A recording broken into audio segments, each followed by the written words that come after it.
கழக தலைவர் விஜய் தற்பொழுது பள்ளிகொண்டா அருகே அகரம்சேரியில் நடைபெறக்கூடிய நிர்வாகிகள் சந்திப்பில் பங்கேற்பு வருவதற்காக அந்த பகுதியை நெருங்கி சென்றிருக்கின்றார். இந்த விஜயும் அணிலும் வேறு வேறு இல்லை.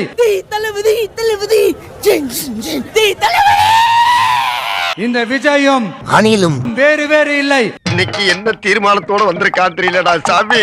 எத்தனை ஒரு பஞ்சாயத்தடா முடிச்சு வச்சு பாரு. நமக்காக அம்பட்டு போலும் புள்ள குட்டியோட வெயில்ல காத்து கிடக்குறாங்களே. டேய் செவல தாவுடா தாவு. எங்க தாவுறது? நானே தவந்துகிட்டு இருக்கேன்டா. ஐயோ முன்ன புண்ண தாண்டி பழக்கம் இல்லையே. ஒருத்தன் பைத்தியமா இருந்தா சமாளிக்கலாம், மொத்த பேரும் பைத்தியமா இருக்கான். இன்னும் பல பைத்தியங்கள் வேற வர இருக்கு. ஏன்னா இந்த விஜய் ஊழலை எதிர்க்கிறான், லஞ்சத்தை எதிர்க்கிறான்.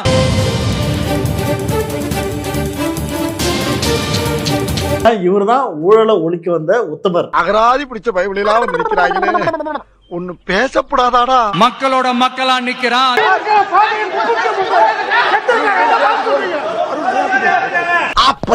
நீங்க கேள்விப்பட்டிருப்பீங்க. இப்ப வரப்போற எலெக்ஷன் எதுக்கான எலெக்ஷன்? நீயே சொல்லு. நம்ம சட்டமன்ற தமிழ்நாடு சட்டசபைக்கான ஒரு தேர்தல் இல்லையா? கண்டுபிடிச்சிட்டியா? உலகத்திலேயே 9 நோட்டா இருக்கீங்க. இதே வந்து தமிழ்நாட்டுக்கும் டெல்லிக்குமான ஒரு எலெக்ஷன் அப்படின்னு சொல்றாங்க. இன்னும் கொஞ்சம் மேல போய் தமிழ்நாட்டுக்கும் என்டிஏவுக்குமான ஒரு எலெக்ஷன் அப்படின்னு சொல்றாங்க. என்ன சார், டெல்லியில ஏதாவது நிக்க போறீங்களா? உலகத்திலேயே 1 நம்பர் மட்டிக்கும் நான் நினைச்சேன். என்ன மிஞ்ச ஒருத்த வந்துட்டாங்க. அப்புறம் ஏன் தமிழ்நாட்டுக்கும் டெல்லிக்குமான ஒரு எலெக்ஷன் சொல்றீங்க? தற்குறி அப்படிங்கிற ஒரு வார்த்தை நிறைய கேள்விப்படுறோம். தற்குறினா என்ன? தற்குறினா ஒண்ணும் தெரியாதவங்க தான் தற்குறி. அப்புறம் ஏன் தமிழ்நாட்டுக்கும் டெல்லிக்குமான ஒரு எலெக்ஷன் சொல்றீங்க? ஆனா உன்னோட இந்த உலகத்துல சல்லடை போட்டு தேடி பார்த்தாலும் உன்ன மாதிரி ஒரு முட்டாப்பையில எங்கேயுமே பார்க்க முடியாதுடா. நன்றி. இந்த ஒரு தகுதி போதும்டா, சாகுற வரைக்கும் இந்த வேலை செய்யறது.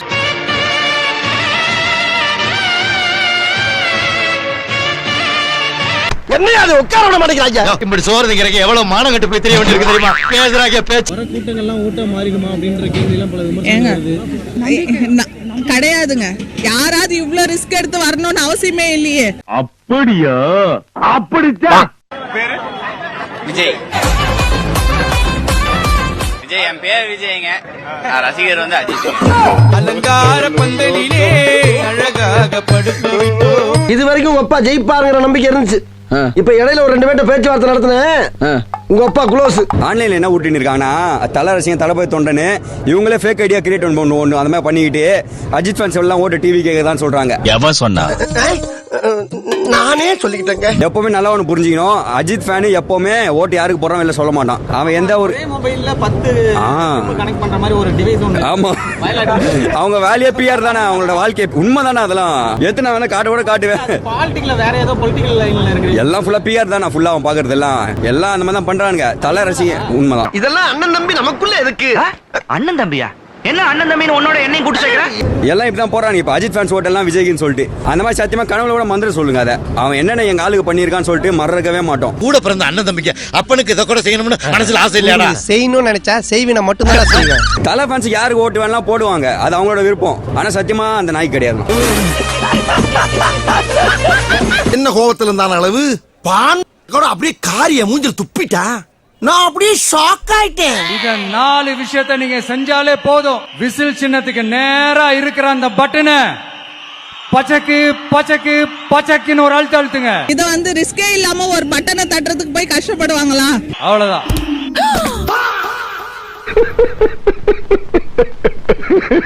விஜயன படமே போட மாட்டேங்கிறாங்க, வீணா போன படமா போடுறாங்க.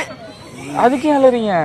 சும்மா லாஜிக்கே இல்லாம தற்குறி தற்குறின்னு. விஜயன படம் போட்டா என்ன அவங்க குறைஞ்ச போயிடுவாங்க. அவங்க இவங்கெல்லாம் யாரும் இங்க தற்குறிகள் எல்லாம் கிடையாது. இவங்க எல்லாரும் தமிழ்நாட்டு அரசியலோட ஆச்சரியக்குறி. பாப்பா வணக்கம் பாப்பா. இப்ப திமுகவோட இளைஞரணி நிர்வாகிகள் சந்திப்பு மேற்கு மண்டலத்துல இருக்கோம். இப்போ நீங்க இங்க வந்திருக்கீங்க, உங்களுக்கு என்னெல்லாம் சாப்பிட இருக்கு, இந்த மாதிரி தண்ணி எல்லாம் இருக்கா, வசதி எல்லாம் இருக்கா? கண்டிப்பா இருக்கு. இங்க பாருங்க, எல்லாமே ப்ரொவைட் பண்ணிருக்காங்க. குடிக்க தண்ணி, பிஸ்கெட், ஸ்நாக்ஸ் எல்லாமே கொடுத்துருக்காங்க. இங்க இருக்க ஒவ்வொரு மக்களுக்குமே கொடுத்துருக்காங்க. எல்லா சேர்லயுமே பேக் இருக்கு. வெயில் அடிக்க தண்ணி கொடுத்துருக்காங்க, பிஸ்கெட் எல்லாமே இருக்கு. இவன் மூத்திரத்தை குடி, அப்ப கூட உனக்கு புத்தி வராது. அண்ணா நீங்கெல்லாம் வந்து தொகுதின்னா எங்கன்னு நினைப்பீங்க அப்படின்னு அண்ணன் கேட்போம். அண்ணன் சொல்லுவாரு, எந்த இடத்துல சேரிகள் அதிகமா இருக்கோ, எந்த இடத்துல குடிப்பழக்கமும் ட்ரக்ஸும் அதிகமா இருக்கோ, எந்த இடத்தில் வளர்ச்சி இல்லையோ, மறுபடியும் செருப்பால் அடி வாங்க போறீங்க. அந்த இடத்துல நான் உறுப்பினராகி அந்த இடத்தை ஒரு சிங்கப்பூர் மாதிரி மாத்தணும்னு சொல்லுவார். சென்னைனாலே வட சென்னையில ரவுடிசம் யாரால உருவாக்கப்பட்டது? திமுகனால தன்னுடைய தேர்தல் வேலைகளுக்காக. இந்த விஜய் நான் கொடை பிடிச்சிட்டு போகும்போது கூடவே ஒருத்தர் போனாரு. அவர் வேற யாரும் இல்லைங்க, ஜோசியக்காரரு. அதாவது விஜய்க்கு எது நல்ல நாளே எது கெட்ட நாள் எல்லாம் குறிச்சு கொடுக்குற ஜோசியரு. கொள்கை தலைவரா பெரியாரு, அம்பேத்கர் இவங்க எல்லாம் வச்சு பேசிட்டு ஜோசியத்தை நம்பிட்டு இருக்கிறாரு விஜய். இதுதான் இவரோட லட்சியம். ஒரு பக்கம் ஜோசியக்காரனை கூட வச்சு போரு, ஸ்டேஜ் ஏற்றா பெரியார் தான் என் கொள்கை தலைவர், அம்பேத்கர் தான் என் கொள்கை தலைவர்னு பேசுவாரு. கொள்கை தலைவர்கள் சொன்ன விஷயத்துக்கும் இவர் பண்றதுக்கு ஏதாவது சம்மந்தம் இருக்கா? எதுவுமே கிடையாது. ஸ்டேஜ்ல வாய்களே பேச வேண்டியது, ஆனா நிஜத்துல ஜோசியத்தை நம்ப வேண்டியது. இதுதான் இவங்களோட ரெட்ட வேஷம். எதுக்குடா இந்த மானங்கிட்ட பொழப்பு? மாறி உடலும் உயிரும் மாறி ஒன்னில இருந்து பண்ண பிரிக்கவே முடியாது. எஸ், சென்சிட்டிவான சென்டிமெண்ட், அது சென்சிட்டிவான சென்டிமெண்ட்.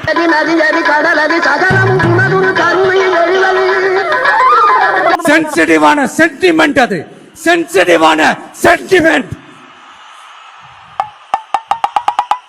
ஓப்பனிங்கே நமக்கு ஒரு கூட்ட ஆயிருச்சு. கேப்ல பூந்து கடாவை வெட்டுறான் கொய்யால சினேக்கு.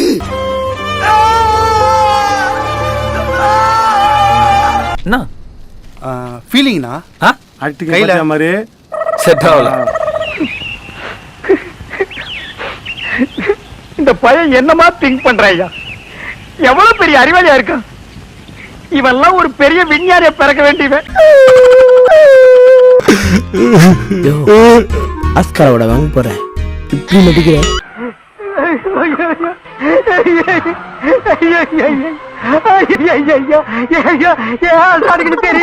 அப்படி நாங்கெல்லாம் உங்களுக்கு நண்பர்கள்னா அப்புறம் ஏன் சார் கரூர் விஷயத்துல ஏன் மேல பழி தூக்கி போட்டீங்க? உங்களுக்கு மனசாட்சின்னு ஒண்ணு இருந்தா அப்படி பேசிருப்பீங்களா?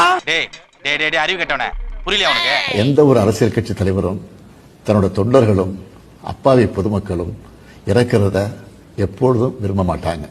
இந்த சம்பவத்தில் உயிரிழந்தவங்க எந்த கட்சி சார்ந்தவங்களாக இருந்தாலும் என்னை பொறுத்த வரைக்கும் அவங்க நம்மளோட தமிழ் உறவுகள்.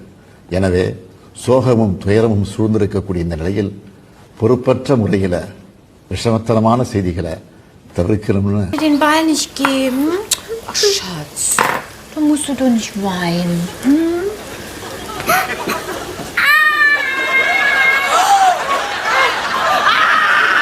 ஆனா அந்த கரூர் விஷயத்தோட கரூர் விஷயத்துல கேஸுக்கு பயந்து போயிட்டு பூனைக்கிட்ட பயந்து போய் புலிக்கிட்ட மாட்டேங்கிற கதை தான் இருக்கு. ஆமா, அந்த உண்மையே 40 இதுக்கு முழுக்க யாரும் காரணம் பாத்தீங்கன்னா அது வருஷம் தான்.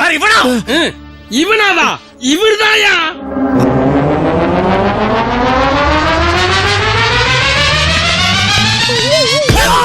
ஏன்னா 41 பேர் இறந்தப்பே பார்த்தோன்னா முதல்வர் தெளிவா சொன்னாரு, எந்த ஒரு தலைவனும் பார்த்தோன்னா தன்னோட தொண்டனை சாகடிக்க யோசிக்க மாட்டாங்க அப்படின்னு சொல்லும் போதே அப்ப என்னன்னா அந்த சம்பவத்துக்கு விஜய் காரணம் இல்லைன்றது மாதிரி தான் அர்த்தம். அது அவங்க கேஸ் போட்டு தூக்கி போட்டுருக்க மாட்டாங்க. ஆனா இவனு பயந்துதான், ஐயோ நம்ம எல்லாரும் தூக்கி உள்ள போட்டுறாங்க, ஒட்டு போதா ஓடி ஒழிஞ்சுக்கிட்டாங்க.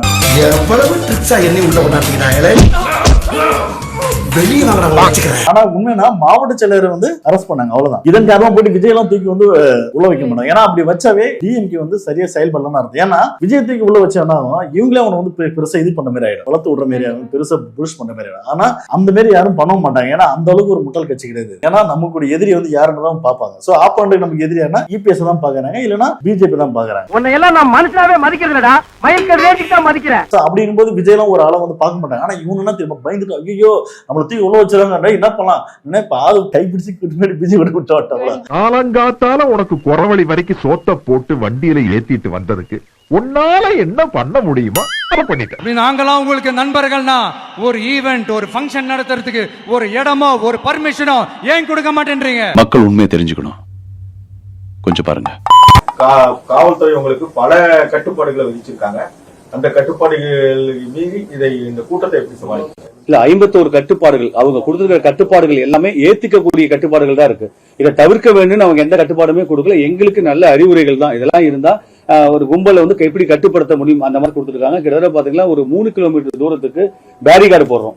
எங்க வந்தாலும் பொதுமக்களோ இல்ல இப்ப இந்த அடையாள அட்டை இருக்கிறவங்க மட்டும் தான் வர போறாங்க. எல்லாத்தையும் நீங்களே பண்ணிட்டு போற போக்குல அப்படியே பொய்களா அடிச்சு விட்டுக்கிட்டு இருக்கீங்க. எப்பா சாமி போதும்டா ஓட்டது ரீல அந்து போச்சு அடிச்ச அடியில கிழிஞ்சு போச்சு. நீங்க என்ன பேசுறீங்கன்னு கேட்கல ஊம படம் பார்த்த எவக்டா சாமி. உங்களோட உண்மையான நண்பர்கள் யாருன்னு சொல்லட்டுமா? அந்த செயல்படுங்க. டேய் நீ படுவா பரதேசி உன்னை மீட்ல வந்து மிதிக்கிறான். ஒரு சின்ன ரிக்வெஸ்ட், நான் திருப்பி இங்க இருந்து நான் 4 hours சென்னைக்கு போகணும்.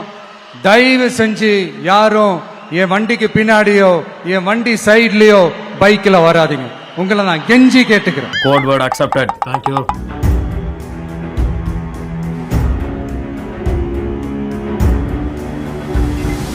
தம்பி இப்ப சந்தோஷம் தானே? வெற்றியும் தோல்வியும் வீரனுக்கு ஜகஜம். போதுமியா, இந்த போலீஸ் குறைச்சதும் போதும், என் ப்ரொமோஷன் குறைச்சதும் போதும். நான் எங்கிட்ட போய் புண்ணாக்கி வித்து பொழைச்சுக்கிறேன். என்னை ஆள விடுங்க. அம்மா கும்பிட கூட முடியலையே. இந்த விஜயும் மக்களும் வேறு வேறு இல்லை. இந்த விஜயும் மக்களும் ரத்தமும் சதையும் மாறி. உங்களுக்கு நான் அட்வைஸ் பண்ண பாருங்க, திருந்துவீங்கன்னு நினைச்சேன். என் புத்திய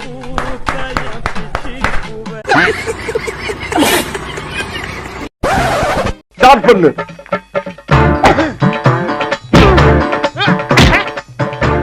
இங்கிட்டு வா.